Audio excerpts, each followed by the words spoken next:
Hello and welcome to this news special. Everyone's talking about the cost of living crisis at the moment, the big squeeze on family budgets, whether it's your petrol prices, whether it's the amount of money you're spending on a food shop. And as of today, of course, a huge increase in energy bills, £700 on an average bill, an increase of 54%.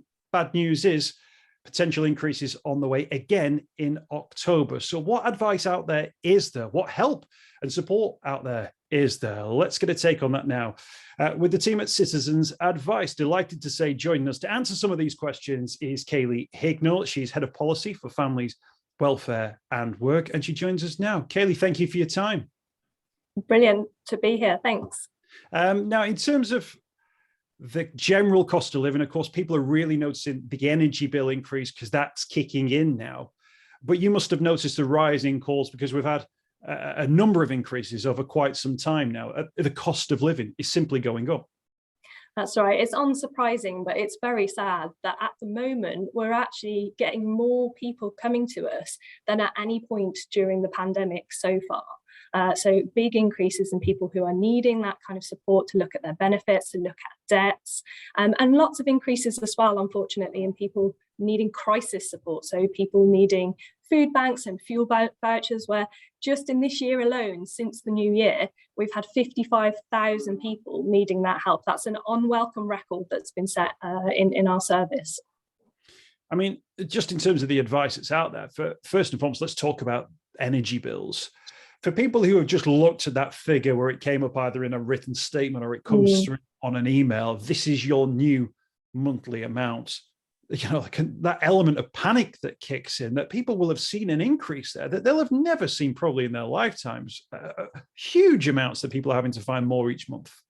Yeah, that's right. It's a hugely worrying time for so many people. Most of us are used to kind of having our budgets down to the pound and knowing where money is going when it's coming in. Most of us might have had a bit of money put aside for savings for a rainy day, but actually these kind of price increases, the ones that we saw this winter, the ones that are coming this month, are obliterating those saving levels and any of that stretch or wiggle room that people had in their budgets. And what we're seeing at Citizens Advice, when we help people to think about how they're going to cope with this, they are having to cut back, not necessarily on the nice to have. So I mean, like things like holidays or clothes. It's things like cutting out home insurance or contents insurance, getting then into food bills, into energy bills, and going without, frankly, for a lot of people. And I guess in terms of the advice then that you're able to offer, you know, that can be difficult because people are already sort of feeling like they're stretched beyond the point at which that they're comfortable. Yeah, I mean, we always say to people at Citizens Advice, come and see us, come and get advice, because we can go through anything that you might be able to claim in terms of additional support, whether that be benefits. There's things there for people with childcare costs, or if you've got a disability or a health problem that go massively under claim. So don't discount that as an option. We also help people with their debts and their outgoings. We go line by line through everybody's budgets, look at efficiencies, look at things that they might be able to cut out or change for better costs. So don't dismiss the ability to get help, because it is there, but I must admit it is getting harder and harder, because when we are seeing people, they are more often claiming everything that's available, and they're more often already cutting back on so much. Yeah, a sense then that people are sort of at that limit already, and I guess you're doing your best to offer that advice, but a sense that times might get more difficult as a result of further increases that are down the line. What are people saying to you about the scale of the increases that they're facing? Well, that's it. This isn't about kind of like cutting back a £5 here or there, is it really? We're talking about people having to find 50 quid, 100 quid, 200 quid extra than they were anticipating. And our evidence suggests that this month, 5 million people are going to be struggling to pay those bills. Come October, where we anticipate the price of energy is going to go up again, and potentially up to £3,000 a year, then huge eye-watering bills for people. That will be about 14 million people who are struggling. So people who are feeling that at the moment, you're definitely not alone, because a huge amount of people are struggling. If we move on to sort of the wider issues beyond the energy price rises, of course, petrol prices, although it's a slight reduction from the government in the spring statement, there's an element, of course, of support for the energy bills as well. But interest rates, chances that your mortgage or your rent might have had to have gone up in recent months as well. The food shop, of course, famously is costing more as well. The fact we're using the phrase quality of life and talking about a decreasing rate of quality of life just goes to show how impactful some of these costs will be. And that's a serious factor, isn't it? If people's lives are getting worse and they feel their life is getting worse, that puts people in a really tricky position, doesn't it? Yeah, I think we've lost track of how many people we see now who are up at night worrying about their bills, thinking how are they going to cover everything, and feeling like even with action that's been taken by government so far, feeling like they've got no options. Wages aren't keeping keeping pace with costs. Benefits are certainly not keeping up with them either. So we're kind of seeing people who are day in, day out going, how am I going to get out of this situation, and not feeling like there is anything that they can do. And as I say, more and more people are coming to us at Citizens Advice for that kind of crisis support. We're seeing people having to turn fridge and freezers off, take their washing to their mums to get that cleaned because of that additional energy cost within it. Things like petrol prices really impacting as well, because the energy bills squeeze everything else out. Things like childcare costs as well that are really essential for people continuing to work and making work pay. So yeah, people are squeezed at all ends of their budget at the moment. You already touched about going through people's budgets sort of line by line and making sure that the benefits that are available. Of course, there's these sort of new additional benefits, this pot of cash at local level that some people will be available to claim for. I guess so. In the past, you would have been an expert in being able to say, can you switch this? Can you look at a different contract for this? Can you find a different provider for this? And it feels like a lot of those tools that I think a lot of people have now grown into using, reducing their energy price, their car insurance price. A lot of those tools feel like they've been taken away. That's right, or exhausted, I think is the way I think of it. That you've already tried so many different things, and things like trying to switch tariffs and switch providers. We've got less providers now, obviously, and the difference between tariffs is minimal, if at all.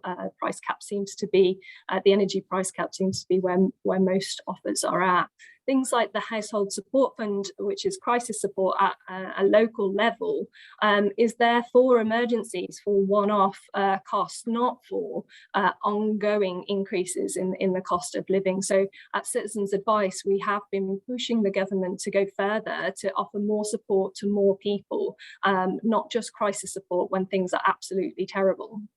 If we just look ahead slightly into the future, we mentioned that the energy price cap looks at the moment like that will increase potentially significantly again in October. But of course, between now and then, we have this period of time that people will have to absorb the effects of the various other price increases. And of course, those people who might be coping today, next week, and even for the next month, I've noticed an increase, for instance, on people who are turning to, credit cards and debts increasing as well. There comes a point, doesn't it, where those little bits of wiggle room are exhausted as well. So even though we're facing this crisis now, this sort of perfect storm of price increases, I wonder where we'll be. And I wonder if you're able to make a plan for where you can be in October, where you've lived through that storm and maybe some of those original defenses that you're able to put in place through April, May and June might start to fall away.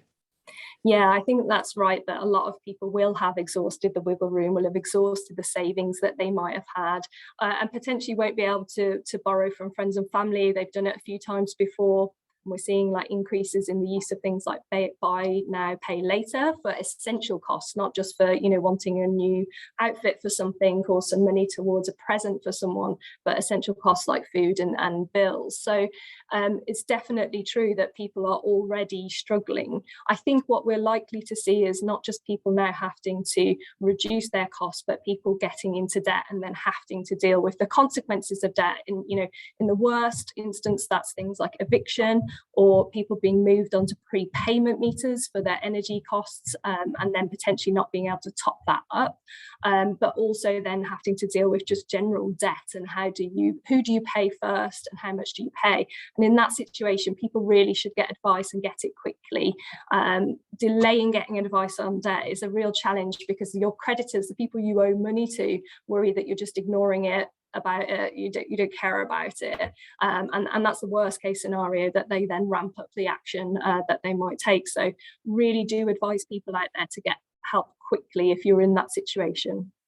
Can I ask, in terms of both petrol prices and food prices, when people come to you and say, my weekly food shop is this because, you know, I've got kids to feed, you know, we've got a family to feed, we all need to eat, of course, and then of course petrol price, I've got to get to work, what sort of advice are you able to offer that might help people try and reduce that spend?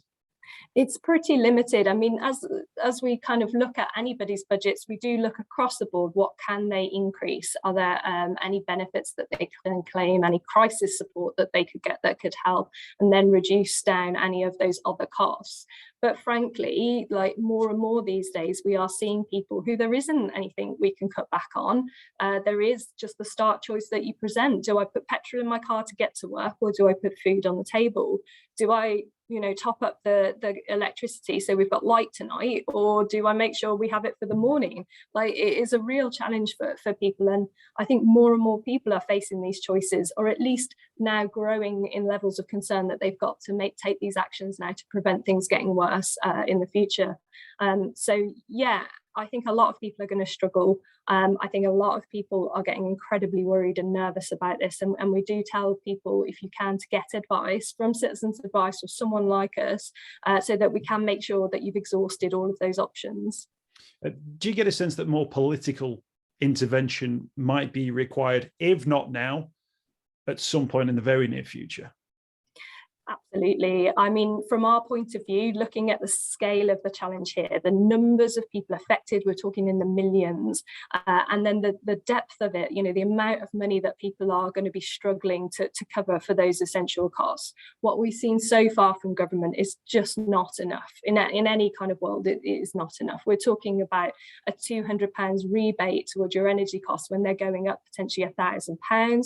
We're talking about limited crisis support for a small number of people when millions of people are facing increased costs, significantly increased costs, and things like benefit rates not keeping pace for those in work, out of work, those with disabilities or health problems, for people who have the least wiggle room in their budgets, and probably are already in debt, not managing to keep pace with these costs either. So we do think government needs to take much more action, and quickly.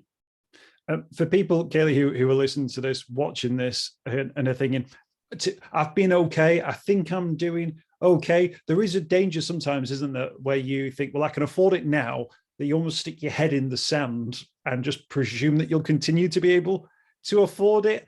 We've got to be quite open. It's not something we often talk about, is it? Money no. Worries, how much our ins and outs are. I kind of get a sense that's going to have to be part of our conversations, even within, family groups and so on and so forth. So we at least understand where we might be and where a potential problem might be coming in the very near future.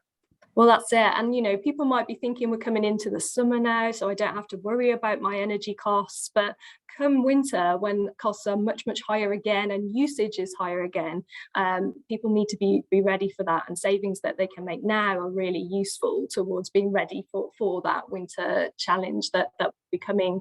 But yeah, people should absolutely get in front of this challenge if they can. I know, like, if I think about my family and friends, everybody is already comparing, you know, energy saving tips or things that they're doing with their food shop, or anything like that, like cutting out journeys that they're not thinking are essential anymore, because people are so worried even at this point.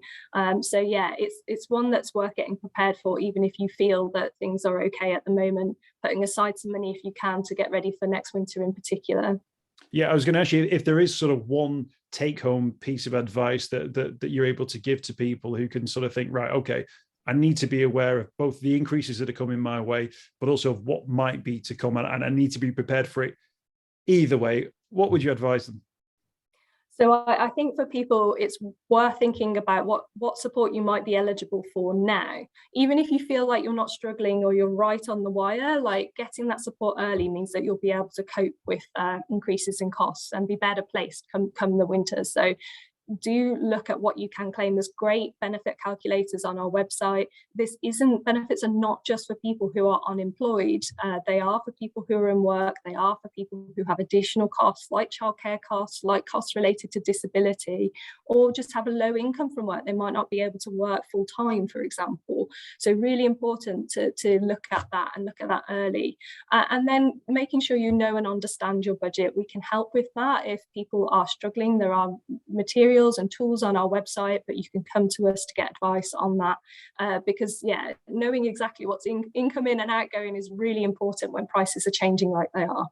Absolutely. We'll point people in the direction of the website, Kaylee, citizensadvice.org.uk. And of course, people can find their local branches as well, citizensadvice.org.uk. Really appreciate your time, Kaylee. I know how busy you and the team absolutely are and will continue to be, and indeed have been for a number of months already on this particular issue. But thank you for talking about the big squeeze with us today. Really appreciate you joining us. No, thank you for having us.